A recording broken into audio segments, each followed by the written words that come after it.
Bom dia a todos. Eu sou o Rubens, terapeuta ocupacional da Gerência de Apoio à Inclusão Educacional.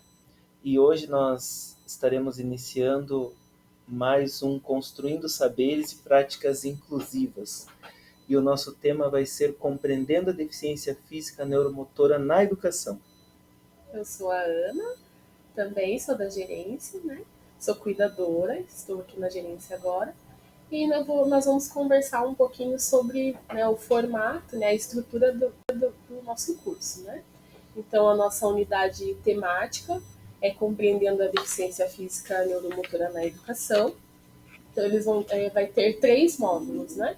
Então, o primeiro módulo, que se inicia hoje, é a abordagem teórica e histórica. O segundo módulo são implicações no desenvolvimento e na aprendizagem, comorbidades e tratamentos. E o módulo 3, que são estratégias de intervenção na unidade educacional. A educação especial, ela, na história da deficiência física neuromotora, ela evolui juntamente as duas, né? Antigamente não se falava muito sobre, de forma diferenciada, vamos dizer assim, né? Não se dava os nomes técnicos que hoje a gente usa, né? Era tudo pessoa com deficiência, né? E isso é uma história que vem de muitos anos atrás, não é? Não são coisas recentes, né? E a gente daí vai fazer uma perspectiva histórica para a gente entender que a educação especial e os direitos das pessoas com deficiência, eles vieram de muita luta, de muitas vivências, né, Ana? De que as pessoas, ao longo da história, passaram e tiveram com isso seus direitos durante um período, não tiveram direitos, vamos dizer assim, né? E no decorrer da história isso foi se alterando devido aos acontecimentos, né? Na verdade, a deficiência física neuromotora, ela anda junto, né, na história ali, até chegar na parte em que é separado deficiência física, a deficiência física neuromotora, teve um longo tempo, né? Então, a gente precisa falar das questões da deficiência para daí conseguir falar com vocês depois da forma do que é a deficiência física neuromotora. Então, a gente precisa contar essa história, né, esse surgimento, como que foi, para depois conseguir abranger com vocês o tema da deficiência física neuromotor. Então, o que acontecia, né? Na antiguidade, lá mais especificamente na Grécia e em Roma, as pessoas com deficiência eles enfrentavam muita marginalização e até eliminação. Então, acredito que muitos de vocês já devem ter ouvido falar de pessoas que eram jogadas na fogueira. Tem até um desenho que eu lembro, pelo menos, acredito que mais ou menos quem tem a minha idade deve lembrar, do Dino, da família Dinossauros, que teve um episódio que ele tinha o direito de jogar a, a sogra dele do abismo. Então era mais ou menos assim que funcionava. A pessoa tinha um problema, tinha uma deficiência, e eles entendiam que a pessoa tinha que ser eliminada porque ia atrapalhar o desenvolvimento da sociedade ou não era produtiva, né? Então era isso que acontecia com as pessoas com deficiência. Elas eram associadas a causas sobrenaturais, as pessoas tinham algum karma que estavam pagando na vida atual e tal, e era assim que era entendido naquela época as pessoas com deficiência. E o que acontecia? Essas pessoas, era muito grave realmente o que acontecia, né? Elas sofriam uma exclusão de vida social e econômica. Elas eram realmente, assim, às vezes até a própria família não aceitava aquela pessoa como um membro da sua família. Era uma vergonha, era algo assim que não era aceitável pela sociedade, né? E a assistência era predominantemente caritativa e voltada para a reclusão. Então, assim, essa pessoa estava lá, então vamos deixar ela fora dos contextos sociais, né? Foi então no século XVIII e XIX, já no Renascimento, que surge uma percepção diferente da deficiência. Eles passam a ter uma perspectiva mais científica desse contexto, né, Ana? E aí, no século XVIII, filósofos como Rousseau, eles excluem as pessoas de deficiência das oportunidades educacionais. O que quer dizer isso? Eles tinham um olhar puramente científico naquela época, não como a gente vê hoje de oportunidade, de inclusão e tal. Eles tentavam entender como que as pessoas tinham aquela deficiência. O porquê, né, daquilo, porquê, né? Exatamente. O porquê daquilo, e não incluir como uma pessoa de direitos dentro da sociedade, né? E dentro dessa perspectiva, em 1760, então surge o Instituto Nacional para Surdos em Paris. E já mais ou menos na mesma época, também ali nos anos 1700, né, surge também o Instituto Nacional para Jovens Cegos na França. E no decorrer, né, da história, né, como a gente estava falando para vocês vejam, a gente estava falando ali de um período da antiguidade.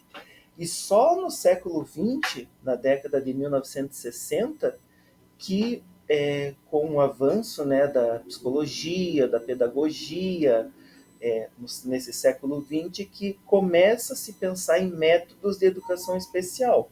Então, é uma trajetória muito grande, e a gente vê que a sociedade foi realmente se preocupar com essa situação, né, só na década de 60 ali, né? E teve um marco, vamos dizer assim, muito grande dentro dessa situação, sabe, Ana? Que é a questão da Segunda Guerra Mundial. Porque o que aconteceu na Segunda Guerra Mundial, né? Os soldados, eles eram pessoas, assim, sem nenhuma deficiência, né? E foram enviados para a guerra, na Segunda Guerra Mundial. E o fato deles irem lá, lutarem pela sua pátria e tal, era uma honra, né? Só que o que aconteceu? Quando, depois que ocorreu a guerra, os soldados, ou até mesmo durante, né?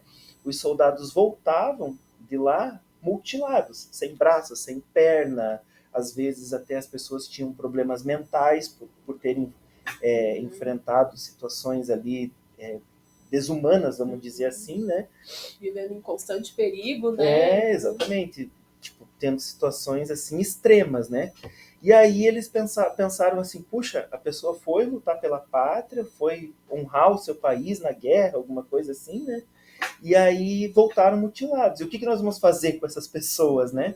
Aí foi que então se mudou essa percepção da deficiência e se pensou como que nós vamos poder ajudar essas pessoas, né? E aí, concomitantemente com isso, surge também as profissões, né? A terapia ocupacional, que é a minha profissão, a fisioterapia, a psicologia, essas profissões elas surgem exatamente na época da Segunda Guerra para atender essas pessoas que vinham da guerra e se entendia que elas precisavam de assistência. Mas o que acontecia? Como é que eu vou prestar assistência, né, Ana, para essas pessoas que foram para a guerra e vou deixar de lado as pessoas que já tinham uma deficiência que era desde a infância? E aí isso historicamente fez com que se conseguisse então ter uma evolução para esse tipo de tratamento, né? Aí, em 1975, né, a ONU publica então a Declaração dos Direitos das Pessoas com Deficiência, que também foi um marco muito importante, né, porque a partir dessa perspectiva que eu estou falando, né, que a gente está discutindo aqui na nossa formação, passou então a ter um olhar diferente. Então, há uma evolução em relação a isso, né? Então, o marco da guerra teve essa situação e daí começou-se a se ter um olhar sobre isso. E aí, em 1990, os Estados Unidos aprovaram o Americans with Disabilities Act, que é um movimento, né, que ocorreu nos Estados Unidos, né? Que é uma lei, na verdade, né? É uma lei dos americanos com deficiência. Então, esse WADA, né, que se chama. Uhum. Que já é, então, uma ação de forma geral da sociedade para prestar assistência a essas pessoas, né? Outro marco que foi muito importante dentro da história da deficiência, né, foi em 1994 a Declaração de Salamanca, que ela foi promovida pela Unesco, né, que estabelece então a educação inclusiva como um padrão global. Então a Unesco, né, ela tem essa abrangência mundial, né? E aí eles, a partir dessa declaração de Salamanca, eles instituem isso de uma forma que tem que ser seguido daquela forma no mundo inteiro, né? E aí, dentro dessa perspectiva, as instituições, né, que surgiram, né, em prol da assistência dessas pessoas, que foi a criação do Imperial Instituto dos Meninos Cegos, aqui já no Brasil, no caso, né? Porque, logicamente, nós não somos alienados do mundo, no Brasil também se evoluiu a questão da pessoa com deficiência, né? E uma das primeiras coisas que surgiu aqui, né, no Brasil, foi essa criação do Imperial Instituto dos Meninos Cegos, que ele fica no Rio de Janeiro, né? Foi criado por Dom Pedro II e atualmente existe ainda essa instituição, só que ela tem outro nome, ela se chama Instituto Benjamin Constant e continua sendo no Rio de Janeiro, né? Em 1957 surge também o Colégio Nacional para Surdos Mudos, que atualmente, né, se chama Instituto Nacional de Educação de Surdos. E essa instituição foi iniciativa e foi criada, né, por um francês chamado Edouard Huit. Não sei se é assim que lê, né? Não entendo muito de francês, mas essa iniciativa foi em 1855 e ele apresentou essa proposta para o imperador Dom Pedro II. Olha que nós estamos falando lá do século XVIII, XIX, aqui no Brasil, né? Para depois a gente estar pensando em políticas mais avançadas, vamos dizer assim, né? Então essas instituições elas foram as primeiras, né, no Brasil, foram as pioneiras, né, que tinha esse olhar para as pessoas com deficiência, visando a questão ali tanto da educação e assistência para essas Que pessoas era aqui no país. um olhar, desculpa te interromper, mas é um olhar mais assistencialista mesmo, né? O Sim. olhar ali não estava voltado tanto para a questão da inclusão, tanto que foram criadas escolas, né, para aquelas pessoas, né? Uhum. Para aquelas deficiências. Sim. Em 1961 foi a primeira vez que a lei, a LDB, né, em 1961, olha só, hoje nós estamos em 2025, mais de 50 anos atrás, né? Foi a primeira vez que a LDB contemplou ali e menciona, né, a educação especial, mas ainda de uma forma segregada, assim como a Ana está falando, que é a criação das escolas especiais. Aí, em 1971, já tendo um olhar um pouquinho diferenciado em relação à educação especial, se cria as classes especiais, né? Eu lembro de, na minha escola, ter a classe especial também, mas que, de certa forma, também era uma segregação, né? Mas um pouco mais para frente a gente vai estar falando sobre isso também no nosso curso. Mas, assim, era um ganho, né? Vamos dizer assim, Sim, porque, de porque certa eles não tinham nada, né? Exatamente. Então, E aí eles passam, então, a observar essas crianças de uma outra forma, mas ainda dentro da própria escola eles criavam uma classe especial, que era só para essas crianças. Mas isso é uma política de 1971, né? Então, realmente é importante a gente entender isso, o quanto que essa segregação e o quanto essas pessoas sofreram no decorrer da história, nós poderíamos dizer que as crianças com deficiência, né, não só as com deficiência física neuromotora, mas as com deficiência intelectual também, e outras deficiências, né? Poderíamos dizer que elas vieram da fogueira para a inclusão, né? Se a gente fosse fazer uma coisa meio romantizada assim, né?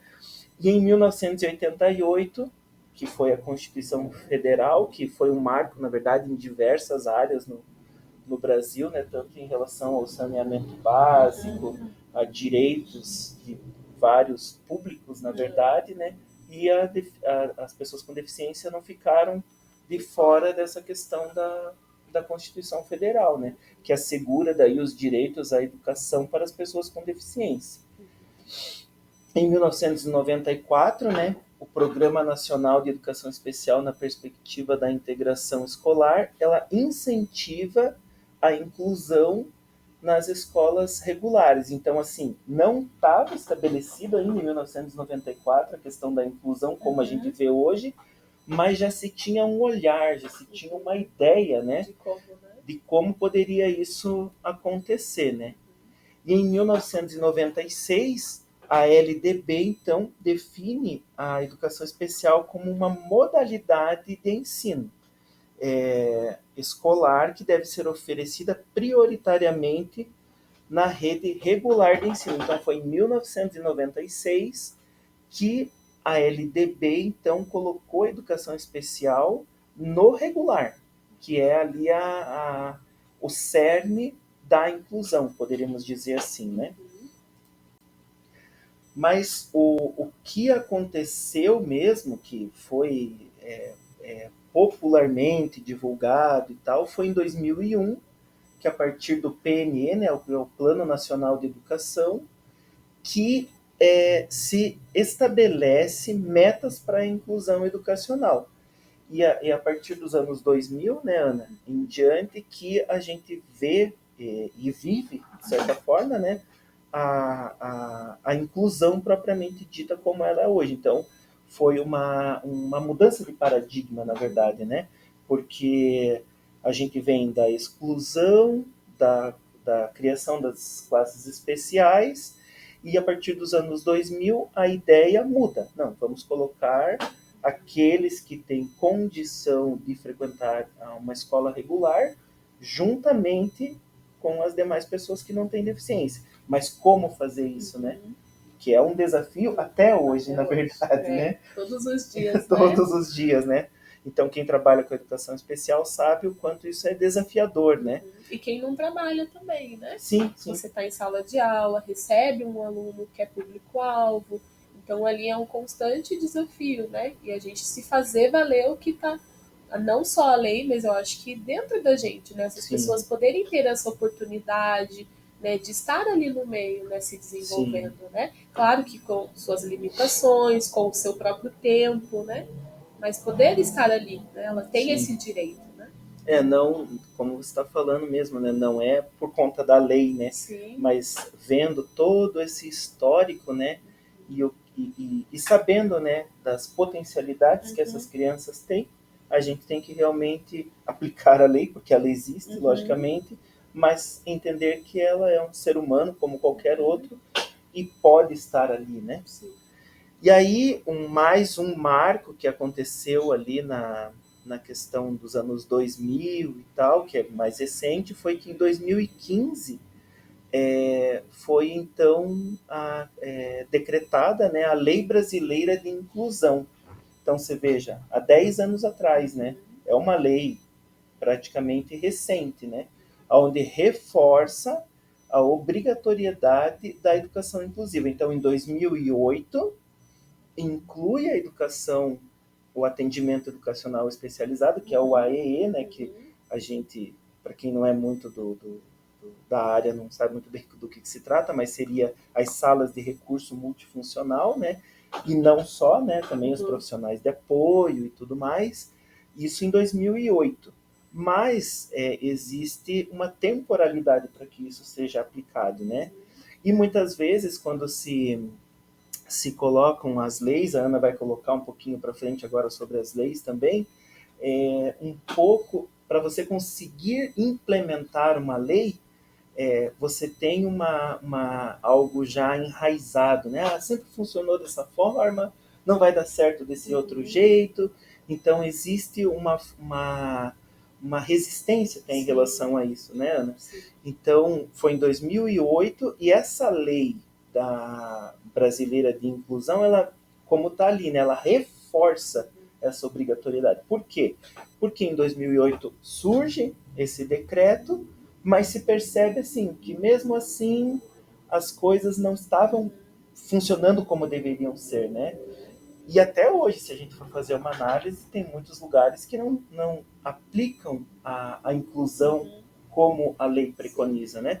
E em 2015, então, essa lei reforça que realmente tem que ser feito dessa forma como está. Mas veja, né, na linha do tempo ali, em 94 foi citado que a lei incentivava, né, essas crianças a participarem do regular.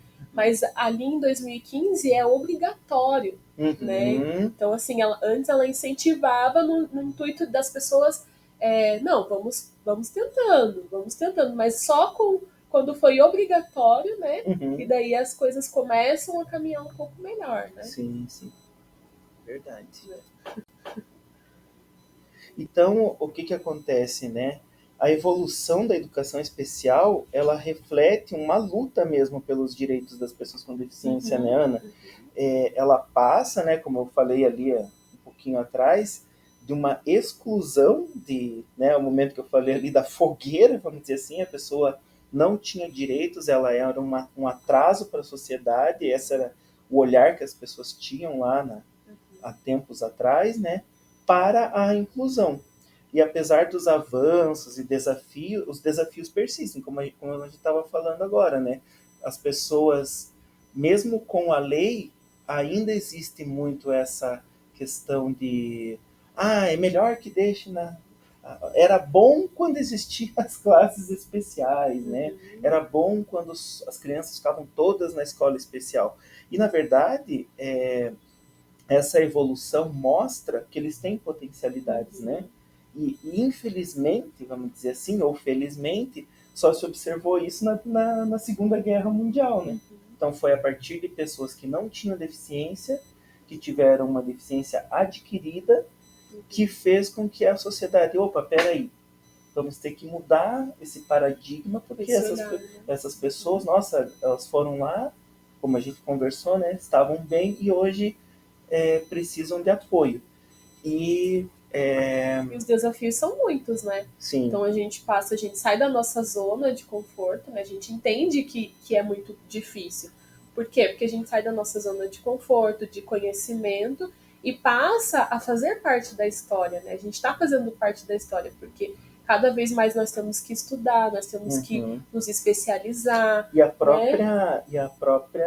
próprio governo, de forma geral, né, os municípios, o estado e a União, né, eles precisam ter mais. É exigido por parte dos poderes públicos investimento em relação a isso, acessibilidade nas instituições, nas escolas, e formação de docente, tecnologia assistiva. Então, realmente, para que a inclusão aconteça, é preciso um esforço coletivo, né, para que as pessoas possam ter os seus direitos assegurados ali, Sim. né?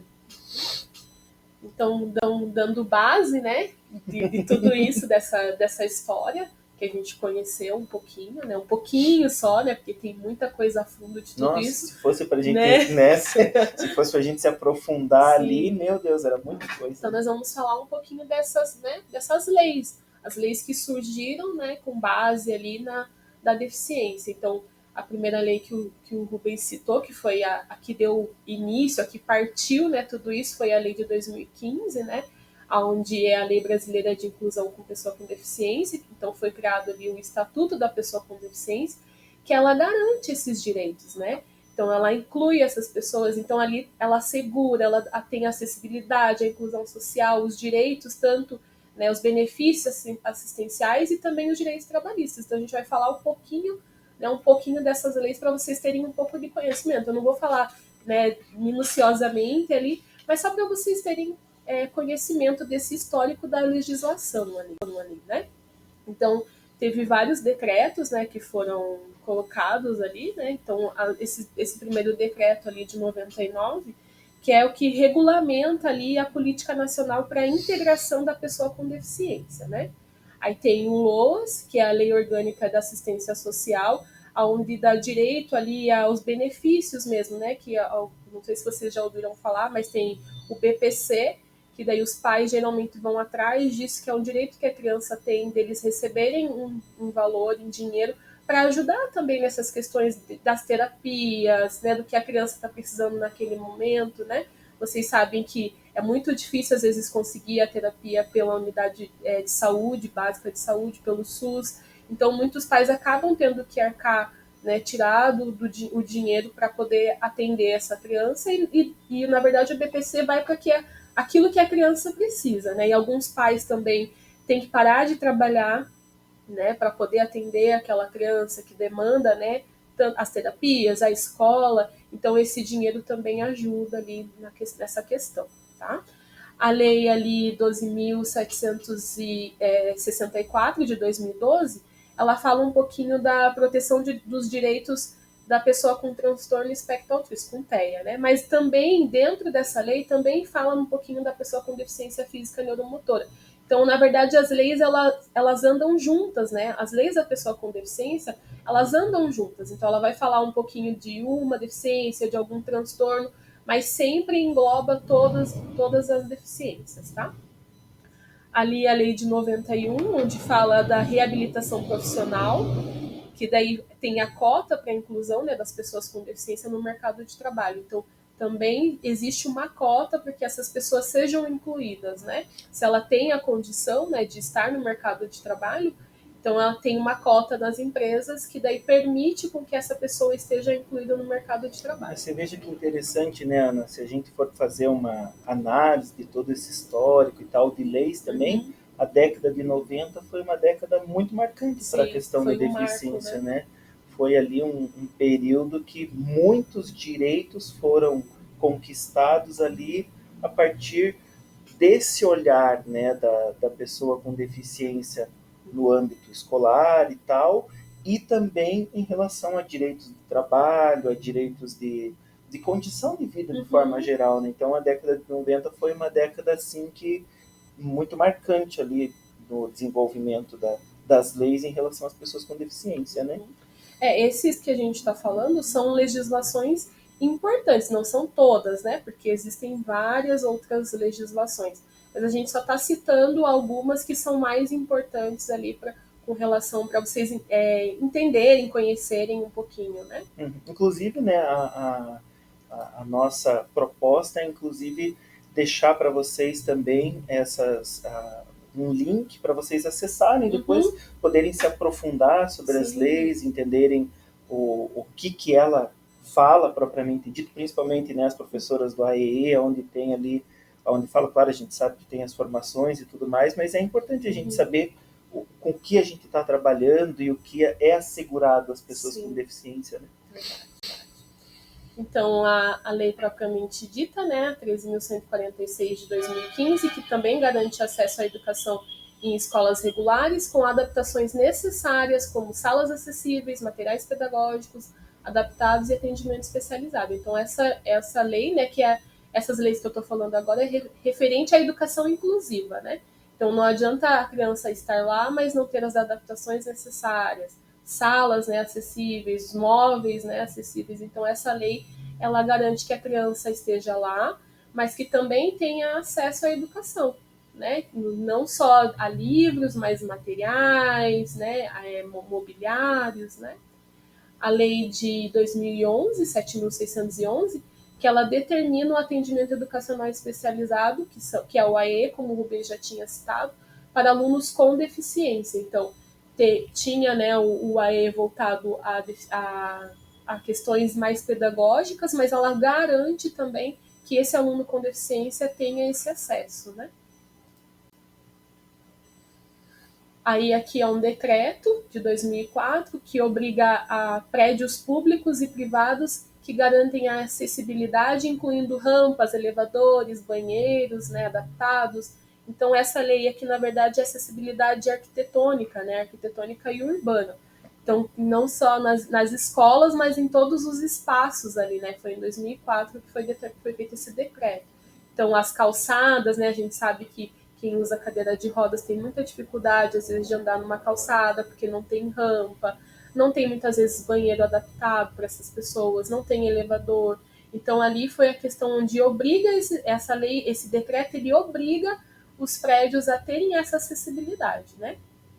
Aí tem a norma da EBNT, NBR 9050, que define padrões técnicos para acessibilidade e espaços urbanos e edificações, onde todos têm que estar iguais, né? Padronizado. Não Padronizado, né? adianta, né, por exemplo, vou colocar uma rampa, mas como que é essa rampa, né? Ou, vou precisar de um elevador, mas de que tipo de elevador, né? Então tem que ter um padrão.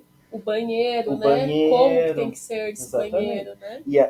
E a norma serve para isso, né? Para que, então a mesa tem que ter 1 metro e pouco, a porta tem que estar assim. Então, essa lei, né, que é a BNT 9050, que define esses padrões, né? Para que tudo fique igual, né? Sim. Porque daí senão fica uma coisa, cada um faz da forma que acha que tem que fazer. Exatamente. E no fim acaba não atendendo quem realmente precisa, né? Sim, sim.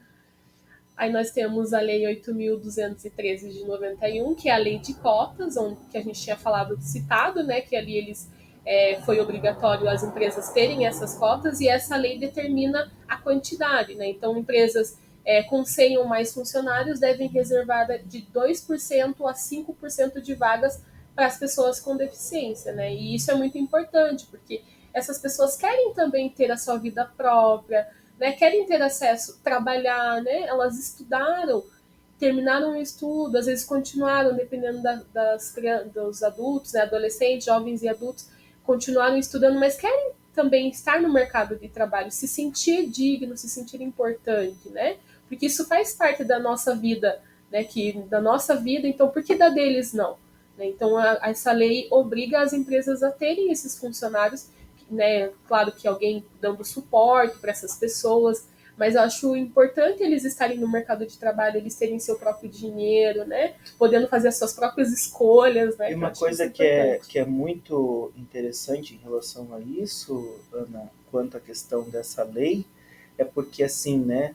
Claro que daí vai muito da questão do interesse da pessoa também, mas se a gente pegar, por exemplo, empresas de grande porte, existem muitos benefícios, né? Sim. Vale alimentação, plano odontológico, plano de saúde, e o salário propriamente dito, muitas vezes, porque a partir do momento que ele é um funcionário da empresa, ele recebe tanto quanto um funcionário de carreira de uma empresa, né, de uma multinacional e tudo mais.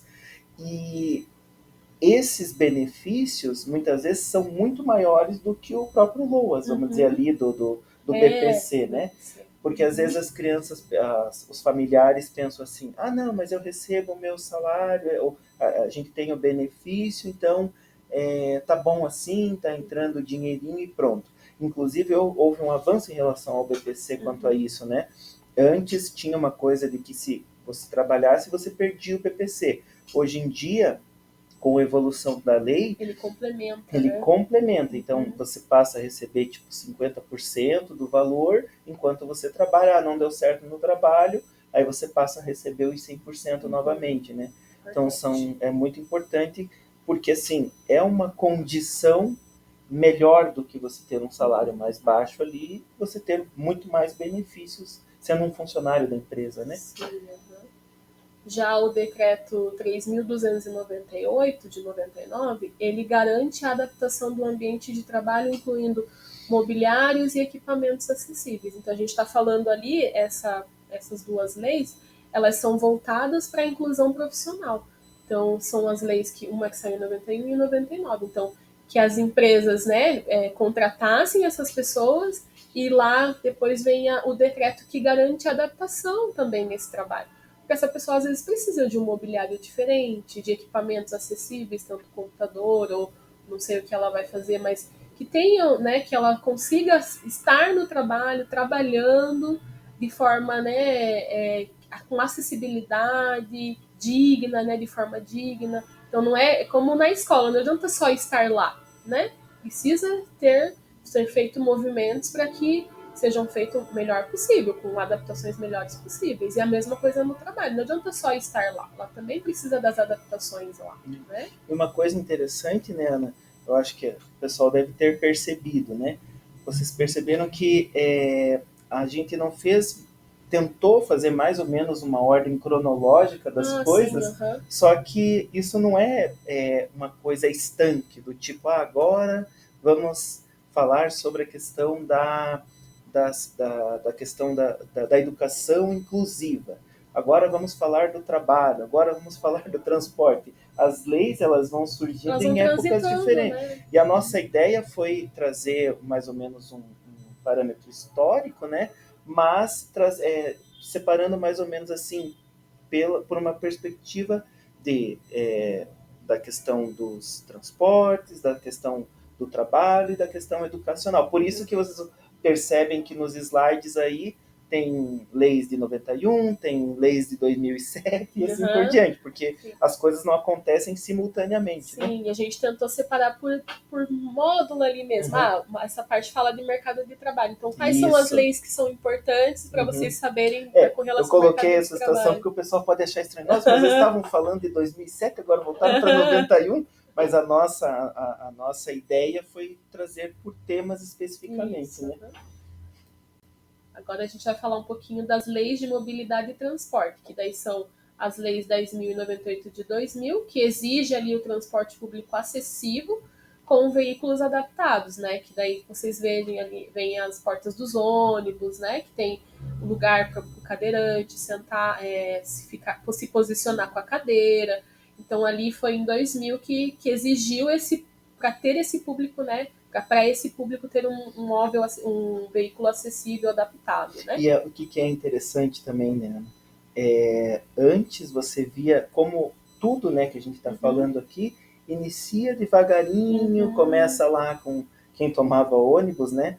Sempre, ou toma até hoje, na verdade, via que tinham horários específicos para ônibus adaptados, né? Verdade. Nossa. E hoje você vê que a grande maioria do transporte público já vem com esse trabalho, com essa proposta adaptada, né? Sim. Mas no início lá tinham os horários, então a pessoa com deficiência ela tinha que se adequar aos horários que o ônibus passava para ela poder pegar, né? Por conta do início de uma exigência, né?